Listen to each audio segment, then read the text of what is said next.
Fala galera, Rato Matheus de novo aqui na área e eu já cheguei não só com o bigodão pancada, mas com as notícias aí também pra gente dar uma analisada no que pode acontecer essa semana, né? A gente tá na semana aqui do início de fevereiro, a gente tem muita coisa pra esperar e como a gente já havia falando aqui das notícias, da taxa de juros norte-americana, do que a gente pode estar esperando pra esse próximo cenário, a gente vai atualizar com o que já foi dito aqui até agora pra gente entender cada vez melhor esse panorama que a gente tá agora, tá? Então cuidado que essa reação de alta aí pode ser só um engano para matar o bicho de vez. Fica com a gente até o fim do vídeo e não deixa de deixar o teu like, de deixar os comentários ali pra gente do que você tá achando, se isso tá agregando, se você concorda conosco. E além disso, Rato, não fique de fora do grupo do Telegram lá, tá? Tá rolando muita notícia, muita análise de segunda a sexta, a gente tá abrindo pra discussão. É bem barato, assim, então vale a tentativa e, bom, fica o convite. A gente vai deixar o link aqui na descrição, então confere lá, tá?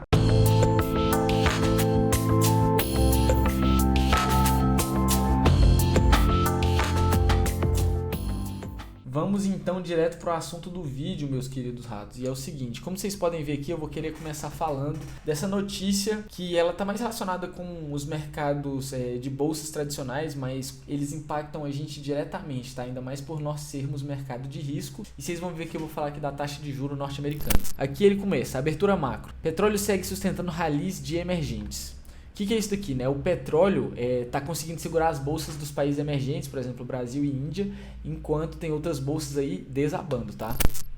Bom, vamos lá. O dia é misto para as bolsas globais e com liquidez reduzida na Ásia devido ao feriado lunar chinês. Os caras lá vão ficar essa semana inteira de feriado, então a gente está tendo uma negociação com um volume menor, tá? As empresas chinesas, as pessoas chinesas não estão operando. Então, isso cria uma menor quantidade de dinheiro entrando, né? O mercado asiático é muito forte aí nas bolsas internacionais. Então, isso daqui pode ser até uma justificativa para esse menor volume de dinheiro que a gente está vendo agora, tá? Continuando aqui, a volatilidade da semana passada deve permanecer na mesa com o mercado realinhando suas apostas na condução da política monetária pelo Fed, o Federal Reserve dos Estados Unidos. Essa semana teremos o ADP e o Payroll, ambos relatórios de emprego nos Estados Unidos, sendo o último um dos relatórios mais olhados pelo Fed para a condução dos juros. Depois do tom incerto de Jerome Powell, e voltando a dizer que será orientado pelos dados, esses números ganharam ainda mais relevância, tá? Então essa aqui é a primeira coisa que eu quero frisar com vocês. A gente vai ver um relatório que afeta diretamente a necessidade de aumento ou de redução da taxa de juros. Redução não vai acontecer. Agora, se a gente tiver uma situação de desemprego muito alta, porque como a gente estava falando, é um relatório de emprego dos Estados Unidos. Se o desemprego estiver muito alto, eles vão ter que continuar, pelo menos por mais um pouco, cedendo aí essa liquidez para o mercado. O governo tem que injetar dinheiro na população, porque senão a inflação vai continuar destruindo tudo. As pessoas têm que ter como gastar, pelo menos no curto prazo, né? Não faz sentido para nós que pensamos em cripto isso, né? Imprimir para segurar a inflação, mas aqui no curto prazo, quando a gente está falando de economia global como dos Estados Unidos, faz sentido. E é isso que eu queria trazer a atenção de nós, tá? Então, sexta-feira vai sair o ADP e o Payroll. Principalmente o Payroll, a gente tem que estar de olho nele, porque ele vai nos dar um norte melhor de que tipo de aumento a gente está falando, né? A gente está falando de um aumento de meio ponto percentual, de 0,25, de um inteiro. Então, assim, isso vai dar já um norte pra gente. Inclusive para as bolsas globais, Brasil, Estados Unidos, China, Japão, Alemanha, todas elas estão nessa expectativa, porque a gente está vivendo agora uma época de variante Ômicron, tá? Só para vocês verem, eu vou até colocar aqui, ó, Covid-19. Não, tem aqui embaixo. Eu vou colocar no mundo, só para vocês verem como que recentemente... novos casos, é isso aqui mesmo, ó. Como que recentemente a gente teve uma explosão de novos casos. Se a gente ver ali em outubro, novos casos, 444 mil. Se a gente olhar aqui dia 25 de janeiro, 3 milhões e 700 mil.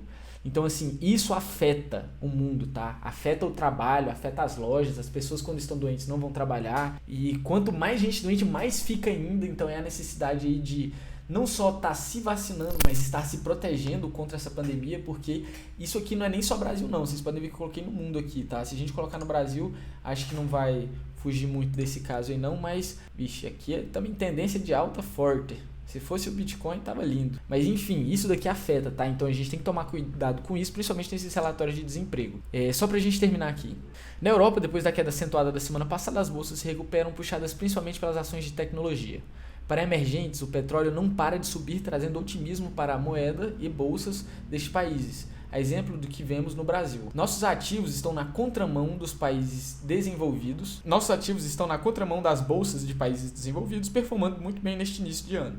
Semana passada, o Bovespa trabalhou acima dos 113 mil pontos pela primeira vez desde outubro e nosso real, uma das moedas de melhor performance frente ao dólar. O movimento atrelado à alta das commodities e ao forte fluxo estrangeiro, tanto para a bolsa como para o câmbio. Nesse mês de janeiro, o fluxo estrangeiro para o Bovespa já passa de 28 bilhões de reais. Então é isso daqui, tá? Sexta-feira o pau vai quebrar, vai sair 2 relatórios importantíssimos e isso vai dar um norte para os mercados financeiros globais. Logo, para o Bitcoin também. É impossível sair ileso aí dessa bomba, tá? Seja o movimento de alta, a gente pode até respingar isso, né? Tem um índice de correlação positivo com a bolsa, né? Um sobe, o outro cai junto. Como a gente pode até ver o contrário, né? O que eu acho muito difícil neste momento.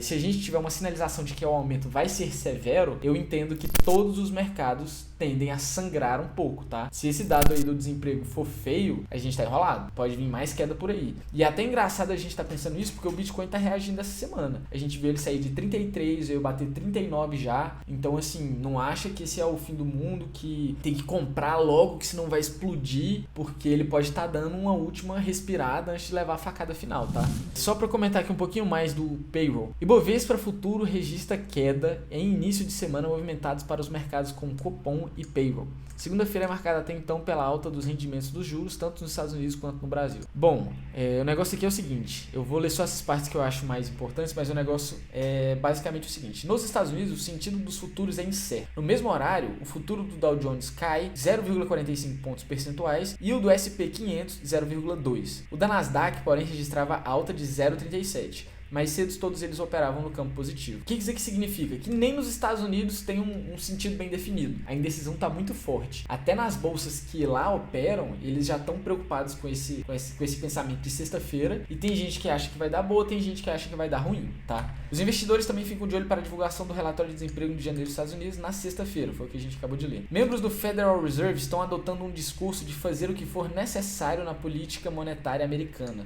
Na semana passada, o presidente do Fed, Jerome Powell, disse em entrevista coletiva que não descartaria aumento em todas as reuniões em 2022 para combater a inflação. O que isso aqui significa? Significa o seguinte, dependendo desse Powell aí, o cara vai subir o juro até o talo para reduzir esse sentimento de perda de poder de compra. E o que isso afeta para nós? Esses juros que a gente está falando, a taxa de juros norte-americana, eles basicamente sinalizam confiança em rendimentos fixos. Por exemplo, Tesouro, Estados Unidos, poupança. Quando eles aumentam esse juro, quer dizer que eles estão pagando mais pelo seu dinheiro e isso atrelado à confiança, né, que eles entregam nesse investimento, o dinheiro do mercado de risco tende a sair para o mercado tradicional. É exatamente isso que significa ficar aumentando o juro para nós do mercado cripto, tá? Com nós como mercado de risco, nem de risco, é de alto risco, extremo risco. A gente está completamente suscetível a sofrer com essa mudança aí do capital para uma coisa mais segura.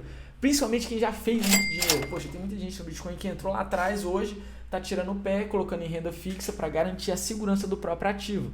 O Bitcoin é um ótimo ativo financeiro, mas é difícil a gente estar, por exemplo, chamando ele como reserva de valor, porque o negócio oscila muito.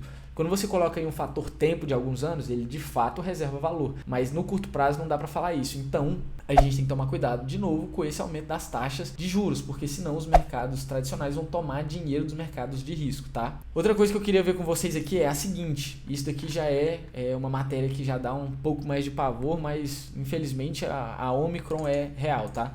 Estados Unidos da América. Casa Branca diz que próximo payroll terá dados ruins devido à Omicron. Essa matéria aqui é de ontem, tá? De segunda-feira, dia 31 de janeiro de 2022. E ela fala o seguinte: o relatório que mede o número de pessoas empregadas nos Estados Unidos, conhecido como payroll, que será divulgado na próxima sexta-feira, pode apresentar dados negativos pela primeira vez desde que Biden assumiu o cargo, segundo adiantou a Casa Branca durante a entrevista coletiva de imprensa. O payroll pode mostrar perdas de emprego em grande parte porque muitos trabalhadores contraíram a variante Ômicron em seu pico na mesma semana em que os dados foram coletados, informou a Secretaria de Imprensa da Casa Branca. O número de pessoas empregadas nos Estados Unidos é baseado na quantidade de pessoas trabalhando na semana de referência da pesquisa, que é geralmente a semana calendário que inclui o dia 12 do mês. Este mês foi de 9 a 15 de janeiro. Os casos de Covid atingiram um pico precisamente durante este período, com a maior média de casos de 7 dias em 15 de janeiro. De acordo com o Centro de Controle e Prevenção de Doenças... vou ler esse último parágrafo aqui, foi mal.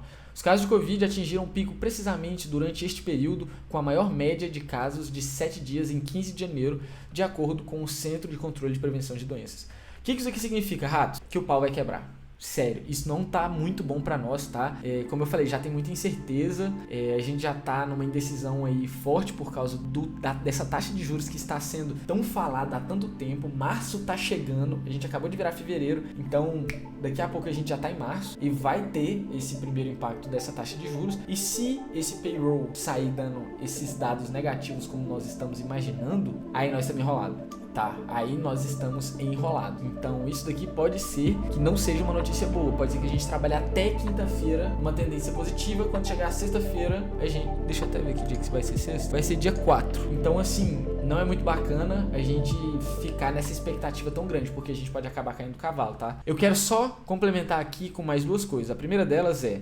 A gente tá numa semana de feriado lunar chinês, como eu falei ali, e eu queria só mostrar pra vocês que nesse site aqui, ó, eu gosto de acompanhar bastante notícia, tá? É o brinvesting.com/economic calendar. Aqui a gente pode ver todas as notícias relevantes para os mercados financeiros, tá? Aqui a gente pode ver que tem feriado na China na segunda, na terça, na quarta, na quinta e na sexta. E sexta-feira o pau quebra é aqui, ó, 10h30. Então, 10h30, tanto vai sair esses dois aqui, né? Taxa de desemprego, vocês podem ver pelas estrelinhas, esse daqui é a relevância dele. Isso daqui é uma coisa que se espera que seja positiva, mas se não for, vai dar ruim. Então, se vocês quiserem acompanhar direitinho, entrem nesse site aqui, tá? E deem uma olhada, coloca aqui na semana ou no dia que você quer e já vê o que vai acontecer. Para finalizar, apesar da incerteza, tem gente que não duvida de nada da tese de investimento que ela tem, né? O que é isso? É você comprar o que você acredita. E a MicroStrategy é outra aí que é doida no Bitcoin e não para de comprar. Isso aqui é matéria do dia 1º de fevereiro e tá falando que a MicroStrategy comprou mais 660 Bitcoins pelo preço de 25 milhões de dólares. Deixa eu ver se eu consigo acessar o tweet aqui, que já vemos direto. Porque esse Michael Saylor aqui é um cara full Bitcoin, ó, 10 horas da manhã do dia de hoje. Cara, esses caras aqui têm uma visão de longuíssimo prazo, tá? E vocês podem ver que eles falam isso daqui bacana, ó. No dia 31 de janeiro de 2022, a gente tem 125 mil Bitcoins comprados por 3,78 bilhões num preço médio de 30 mil dólares. A gente está próximo de 39, então só aqui o cara já tem aí 30% do investimento dele, tá? 30% quase. Então assim, 30% de 3 bilhões é muito dinheiro. E esses caras só pensam em longo prazo. Ele já comprou muito mais alto, ele já comprou muito mais baixo, mas a gente está falando de preço médio. Então o que eu queria dizer aqui é basicamente que tem gente que segue acumulando, tá? Eu não vou ler aqui tudo de novo, porque basicamente ele fala sobre a confiança, sobre a visão de longo prazo, sobre o que ele espera para o Bitcoin para esse ano. Ele não vai vender tão cedo, sabe? O negócio é acumular, então toda vez que ele vê uma oportunidade, eles entram com dinheiro, tá? No mais, saibam que nós, peixinhos pequenos, não somos nós que estamos perdendo dinheiro quando o Bitcoin cai, tá? Um cara que tem 120 mil Bitcoins, esse cara tá perdendo dinheiro. E se ele continua comprando, por que a gente vai começar a vender? Sabe?